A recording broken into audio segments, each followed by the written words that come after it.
Hello दोस्तों, स्वागत है आपका इस वीडियो में। इस वीडियो में हम बात करेंगे बीटीएससी जेई को लेकर, जिसमें किन अभ्यर्थियों को आरक्षण मिलने जा रहा है या किन अभ्यर्थियों को नहीं मिलेगा।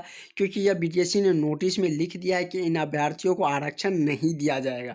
तो वो हम नोटिस भी देखेंगे कि उसमें क्या कुछ दिया गया है। साथ ही आप लोगों के जो ऑब्जेक्शन लिंक को लेकर जो प्रॉब्लम आ रही थी, जिसमें ओटीपी से रिलेटेड, वो भी सॉल्व हो चुका है। वो अब अच्छे से वर्क कर रहे हैं, तो आप लोग उस पर ऑब्जेक्शन कर सकते हैं। तो चलिए पहले हम लोग देख लेते हैं कि क्या कुछ उस नोटिस में दिया गया है। उसके बाद हम लोग जानेंगे कि किन अभ्यर्थियों को आरक्षण का लाभ नहीं मिलने जा रहे हैं।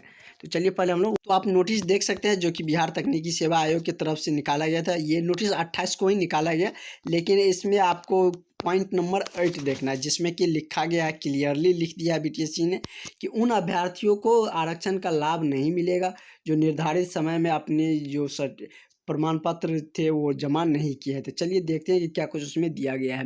वैसे अभ्यर्थी जिन्हें पिछड़ा वर्ग बीसी में आते हैं या अत्यंत पिछड़ा वर्ग ईबीसी कोटि में आते हैं या उसका दावा करते हैं, परंतु निर्धारित अवधि तक अपना जो क्रीमी लेयर रहित प्रमाण पत्र प्रस्तुत नहीं किया हो, वैसे अभ्यर्थी जो बीसी या ईबीसी में आते हैं, लेकिन जब तक उसको टाइम दिया गया था, इसका मतलब ये है कि जब आपका काउंसलिंग हो रहे थे, चाहे आपने पहले काउंसलिंग करवाया हो या जो प्राइवेट वाले थे उनको बाद में काउंसलिंग करवाया गया, तो काउंसलिंग पीरियड में यदि आपने जो अपना क्रीमी लेयर जो आपके आय से रिलेटेड होते हैं कि आपका एनुअल इनकम, आपके फैमिली इतने से कम होने चाहिए, वो यदि आपने उस टाइम पे सबमिट किए होंगे, तभी आपको आरक्षण का लाभ मिलेगा। जैसे काउंसलिंग टाइम में आपसे मांगा गया था या टाइम दिया गया था कि इतने समय तक में आप अपना कि जो प्रमाण पत्र है वो जमा कीजिए, तो उस समय में आपने निर्धारित समय में आपने जो जमा किए होंगे, तब आपको उस कैटेगरी के लाभ मिलेंगे, अन्यथा आपको अनारक्षित कोटि में रख दिया जाएगा, जैसे कि लिखा गया। उसके बाद एससी के रिलेटेड भी है।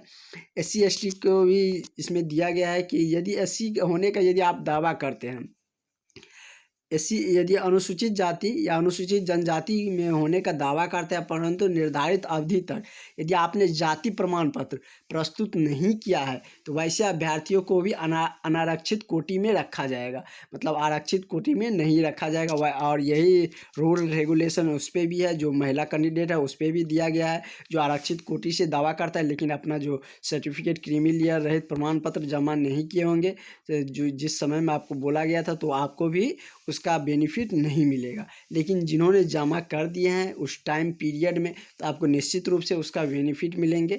और आप लोग का उसमें जो मेरिट बनेंगे, तो उस आधार पर ही आप लोगों का मेरिट बनेंगे। तो यही हम आपको बताने के लिए सोच रहे थे और बताना चाहते थे।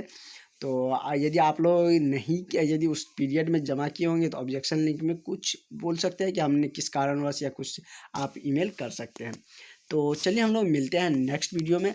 और यदि आपने ऑब्जेक्शन में यदि आपको प्रॉब्लम आ रही है, तो आप लोग ऑब्जेक्शन कर सकते हैं, क्योंकि अब लिंक एक्टिवेट अच्छे तरीके से वर्क कर रहा है। जो ओटीपी से रिलेटेड प्रॉब्लम थे वो भी सॉल्व हो चुके हैं।